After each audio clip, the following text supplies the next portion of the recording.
So hello అందరికి, మీలో ఎంతమందికి ఇలా కట్టెల పొయ్యి మీద వాటర్ వేడి చేయడం అంటే ఇష్టం? సో నాకైతే చాలా నచ్చుతుంది ఇలా.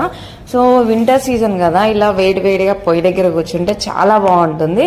సో మీరు కూడా ట్రై చేయండి. నేనైతే ఇంట్లో ఉన్నప్పుడు ఇలానే చేస్తాను. సో ఇలా బొగ్గులు దంచుతూ ఉంటాను పొయ్యి దగ్గర. మా మమ్మీ అందుకే రానివ్వదు నన్ను. సో ఫైనల్గా అయితే నా కోసం మమ్మీ అయితే ఫిష్ అయితే తీసుకుంది. 240 రూపీస్ అంట. ఇది చేసే వాళ్ళు లేరు, మా డాడీ కూడా బయట ఉన్నాడు. సో అమ్మనే ట్రై చేస్తుంది మొత్తము. చాలా టైం నుంచి చేప చాలా పెద్దగా ఉంది కదా, అమ్మ చాలా కష్టపడుతుంది అనమాట. మనం హెల్ప్ చేద్దామంటే ఇవన్నీ మనకు రావు. సో నేను కూడా చూస్తున్నాను పక్కన, ఎంతసేపు అయింది, చాలా టైం అయిపోయింది. నేను వెళ్ళడానికి ఇంకో 2 hours ఉంది.